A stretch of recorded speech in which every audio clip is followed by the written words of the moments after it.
What an enormous, strange but wonderful year it has been. Welcome to the last episode of 2025. In this episode we have a wonderful interview with furry musician Cosmik with a K, animation news, how Zootopia 2 shattered all expectations and how you can get one of those shiny Lorcana cards, and of course a whole bunch of charities. So let's start with those. We start in Europe, where we have East, who have raised money for the Howloween Charity, a small animal park in the region. They also collected 6,651 bottles and cans together with 32 crates. This altogether amounted to a wonderful $16,554.74. Every year, Johnny Lion and his friends from the Emerald City Critters are a major part of the walk to Defeat ALS in Seattle, USA. They are the official entertainment of the event, giving a very warm and fluffy vibe to an already wonderful atmosphere. And this year they have raised $157,814. That is a result that truly warms my heart. Staying in the USA, we have Heartland Halloween, who have raised $2,944.36 for Disc4Life. Their goal being mental health awareness and suicide prevention. They are placing golf discs throughout the USA to ensure success and access to these vital services. For years already a staple in the furry community, raising money for Safe Haven Wildlife Sanctuary, the visitors of biggest Little Furcon in Reno, Nevada, USA have raised a whopping $34,416.31. Meanwhile, in the wonderful country of Mexico, the awesome critters from Confuror have raised $33,717 together for Provectu Tamadura Mexico, who are protecting these subspecies of anteaters unique to South America. And in Canada, during Halloween, these spooky critters have raised $3,282.76 for the BC Society for the Prevention of Cruelty to Animals, also known as the BC SPCA. Good job! For many, times are tough, and they have to rely to a food bank. And these do not just run on monetary donations. The lovely beans from Spooktacufur have raised plenty of foodstuffs for the Utah Food Bank in the US of A. You all are making a huge difference for many in these troubled times. 2,845 spooky kooky critters have raised $17,091.98 for Q+ during Furpocalypse. This is an LGBTQ+ organization dedicated to uplifting and empowering queer youth through various programs like open mic evenings, workshops, game nights, support groups, and so on. And in Taiwan, 3,251 critters managed to raise $31,034.65 for two charities, the Raptor Research Group of Taiwan and the Taiwan Black Bear Conservation Association. Joey G. Bear and his wonderful friends from Team Tony have been a huge part of the Orange County ALS Award for many years, and this year is no exception. They have raised $6,115 for ALS United Orange County, and like always they have been uplifting the spirits of many and making amazing memories. And the furries at Aquatifur managed to raise $20,000 for Safe Haven Pet Sanctuary, helping this organization greatly to find forever homes for cats and dogs with special needs. Every year, a group of furry streamers, artists, gamers, dancers and others come together to give back to the community through FursForLife. They have been working hard raising funds for Extra Life. They have raised $25,410.90 for one of the Children's Miracle Network hospitals. This network treats thousands of kids annually, regardless of their illness, injury or their family's ability to pay. What's more fun than bowling with friends? Well, bowling with friends in Fursuit and raising money for charity. The 55th edition of When Furballs Strikes showed us how it's done. Almost the entire venue, 44 lanes, were filled with all sorts of fuzzy friends, having loads of fun and raising $2,070 for the ALS Association. A few episodes back, we featured a lovely small Slovenian furry convention named SloFluffCon, and I'm ever so honored to say that I am this edition's guest of honor. Besides featuring on a few panels, I will bring plenty of Dutch snacks, including cheese. Yes, I like my cheese proper. I am so looking forward to this convention. Tickets are still available, and maybe I get to see you there in January. Well, it was 2016 when Zootopia came out, and it was a wild success. The team behind it knew well what they were doing, and later we were treated with Zootopia Plus. And we wanted to see more? Sure. We needed to go to Disneyland Shanghai for the Zootopia trackless ride, which looks really fun, but it's also really far away from me. However, slowly the hype towards Zootopia 2 was building, and there were a lot of commercials, but also stunts like a whole airplane being wrapped in the Zootopia theme, a big Airbus 220 from Air Canada. Especially the weeks before the movie, Nick Wilde and Judy Hopps were just about everywhere. But also the smaller roles, like cameos by the beloved actor Michael J. Fox as a fox, of course, or the young wildlife conservationist turned actor Robert Irwin as the koala named Robert Furwin. And the movie did not disappoint. It had a record opening weekend in the US, and globally it's the 4th biggest worldwide debut in box office history, just behind Spider-Man No Way Home and the 2 Avenger movies, Endgame and Infinity War, which makes it the largest global launch of an animated film ever. I went to see the movie during opening weekend, and I found out that you can get a free Lorcana card with selected cinemas. On DisneyLorcana.com you can see which cinemas worldwide have this lovely card, and you can ask the people at the cinema for it while showing your ticket stub. And please be polite with them, because many are working hard to make your evening a very pleasant one. And as a former service worker myself, I can say a bit of politeness goes a long way.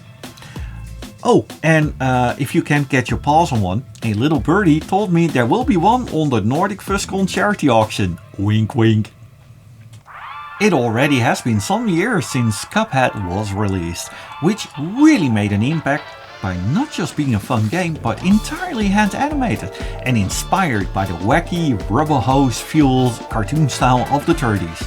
They even got a series from Netflix, which was fun, but you could see it lacked the budget to animate everything by hand. But all in all, it was still a fun watch, and I just love the devil.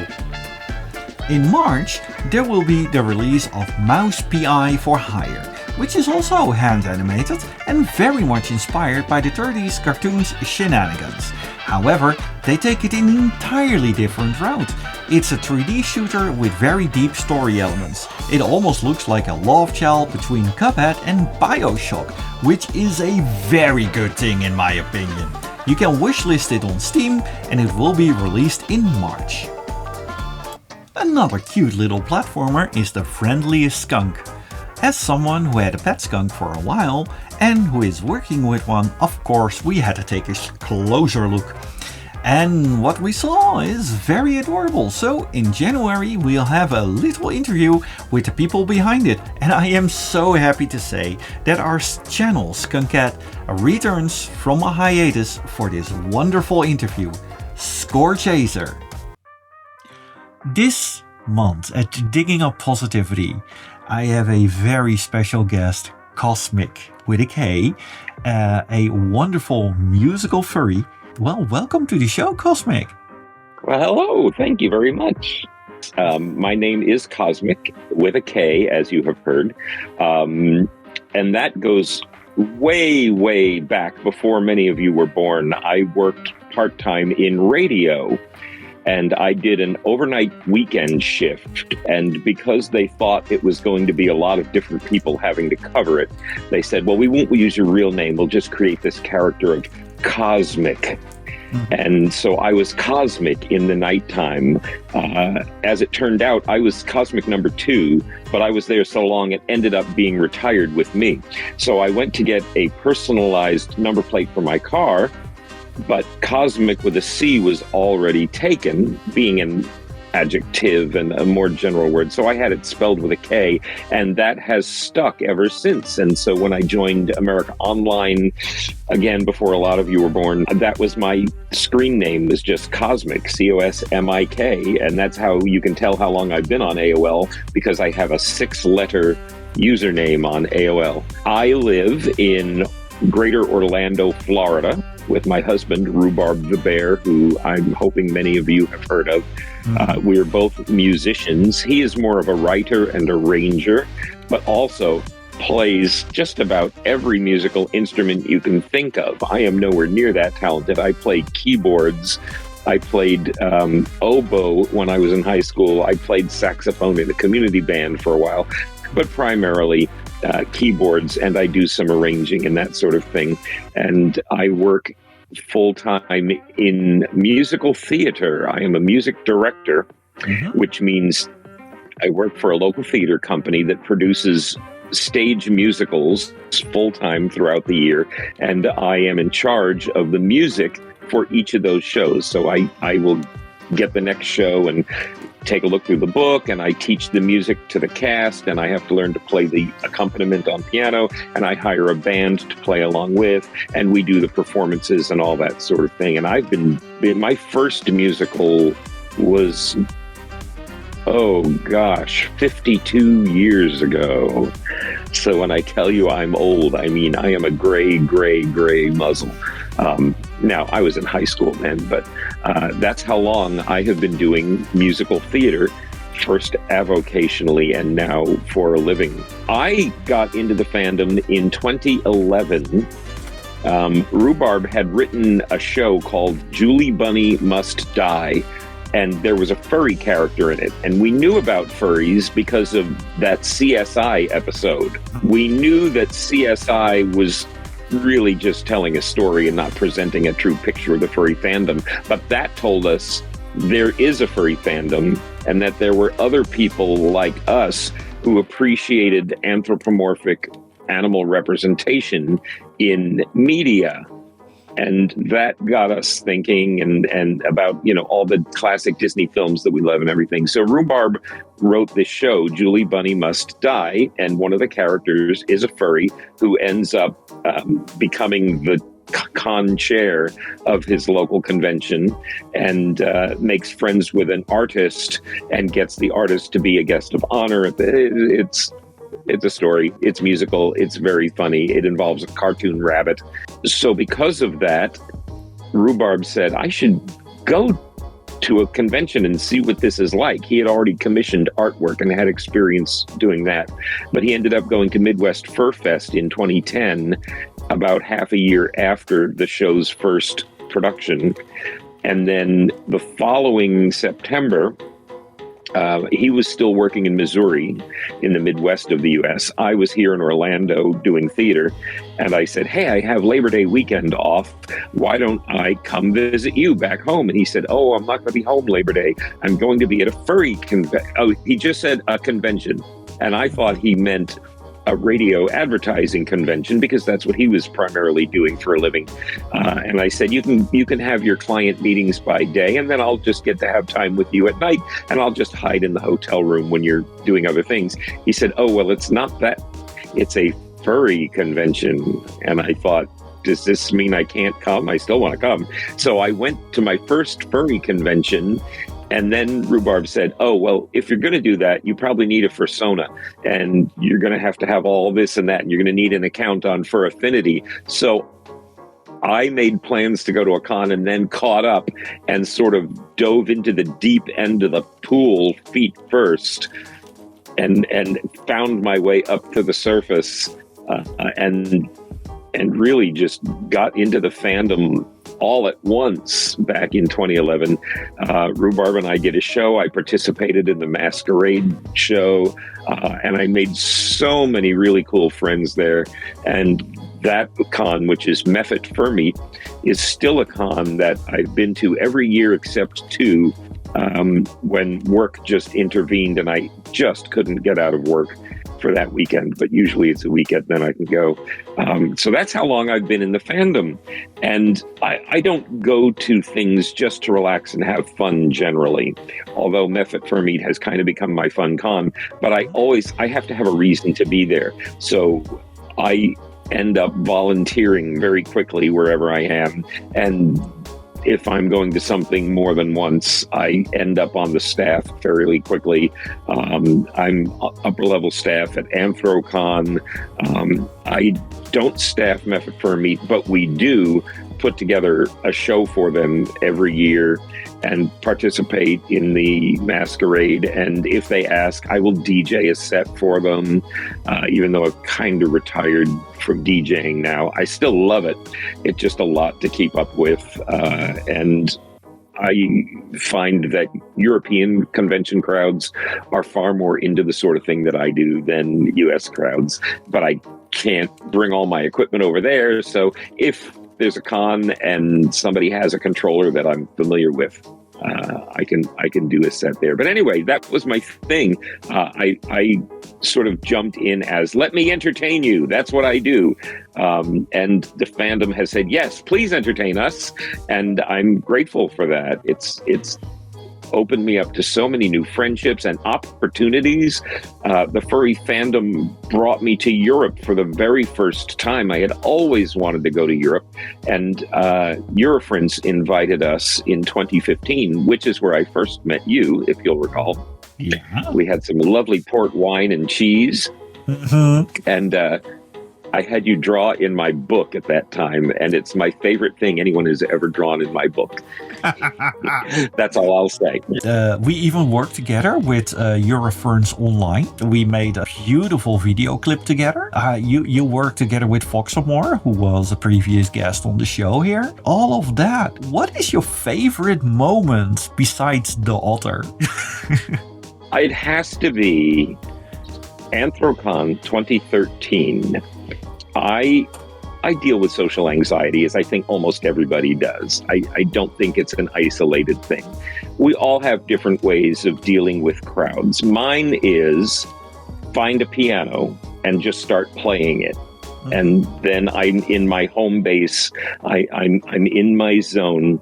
And at Anthrocon in 2013, they have a baby grand piano that the hotel owns, and it was on the second floor, like mezzanine lobby area, overlooking this giant atrium lobby and at sort of a crossroads near a set of lifts and a couple of hallways.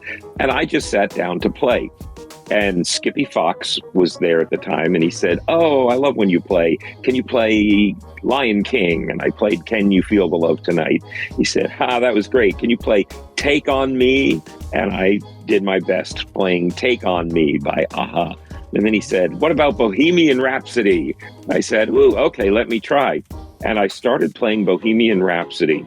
And in the 6 minutes it takes to play Bohemian Rhapsody, Skippy was singing along. I was sort of singing. By the time we were done, the entire mezzanine area was filled with people singing along.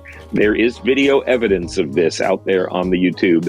And hotel security came up and they said, we're really enjoying this, and you don't have to stop, but you need to let people know that they're blocking the access to all the halls and the stairs and the lifts, and we need them to clear rooms so people can get through. And that was that was really the birth of what I have called now the Dead Dog Pub Sing, where I find a piano at the end of a con, always after closing ceremony, and I'll sit down and start playing sing-along songs. And it's at the point now where there's a Telegram channel that people can register for. And if I'm at a con and about to do that, I will broadcast it to that channel as an announcement and say, I'm going to be in this place at this time and I'm going to do a thing. And there will always be people who show up. People come up to me at cons and ask, are you going to do your secret panel? And I'm like, well, it's not a secret and it's not a panel, but yes, I will do some sing-along playing. But that first one, because it was so unexpected and came out of nowhere, and really more than anything made me feel I have something of value that I can give to this fandom that gives so much to me and to everybody else. This is my gift that I can give. And I didn't know how big it had gotten.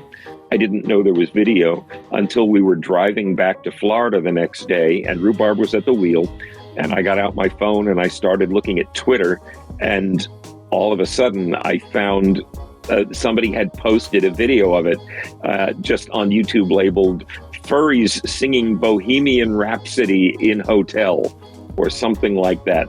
I don't think it was labeled as Anthrocon. Nobody knew who I was even much at that time. A few friends did. Do you have any tips with all the knowledge that you have now from, hey, if you're new to the fandom, try this? Mostly, if it looks interesting, just check it out. I see so many people who feel like they can't officially join the fandom unless they have a fancy fursuit, or unless they have this or that, or go to a huge convention for that. You don't need anything. You can be sitting around in your room just enjoying art that you find online, and if that speaks to you, you're a furry. And if you appreciate the art, I didn't have any, Rhubarb had told me, well, make a Fur Affinity page. I wouldn't have had to have made a Fur Affinity page, but I have a joiner personality, so I did, and ended up, I chose a persona trying to figure out what I am. And I thought, everybody says I'm a bear because I'm a big guy with a beard, and, but I kind of feel like a cat, but I look like a bear, but I feel like a cat, like a bear or a cat or a bear cat. And then I went, oh, wait a minute, bear cat. I think that's a thing. So I looked it up and I discovered what a binturong is, and I fell in love with binturongs.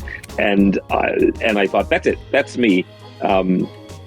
Very, very cuddly and a bit clingy, and I love that they have those giant bushy tails, and I love that we smell like popcorn, because I like popcorn.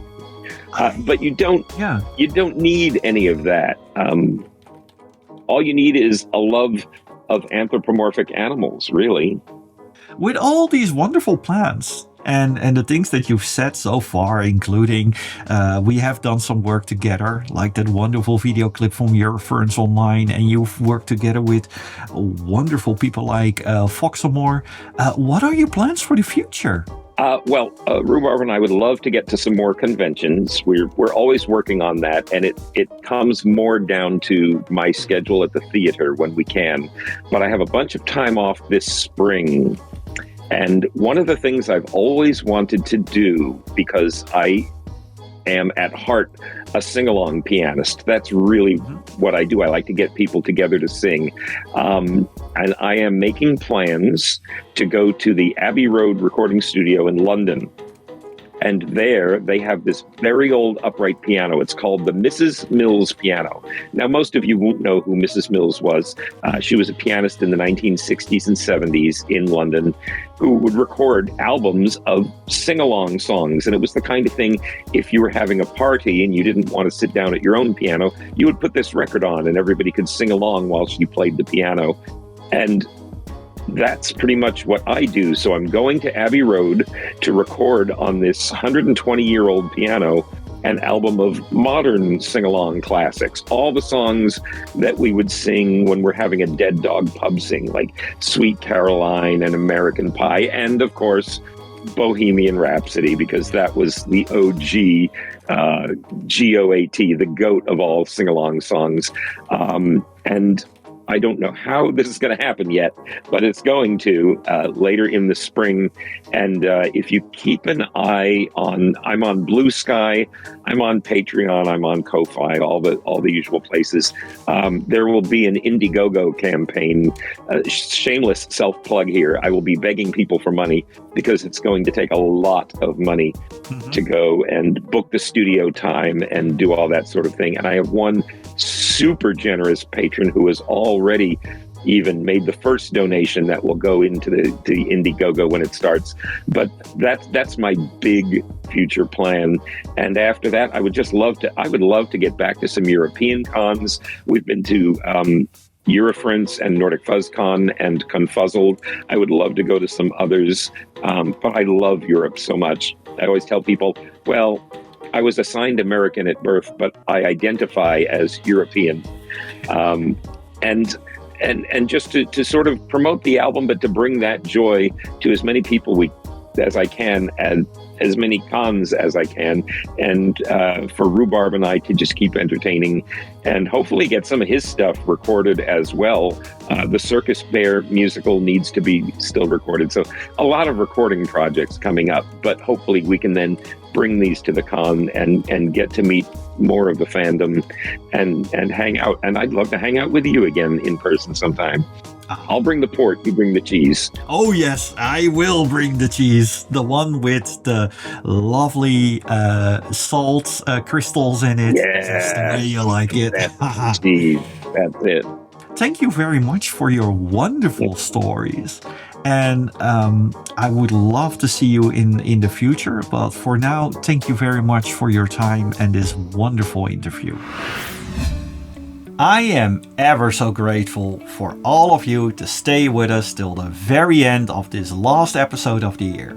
At the end of December, we will have the Furry Charity Index, and in the first Saturday of February, we will be with you again for the first episode of the 9th season.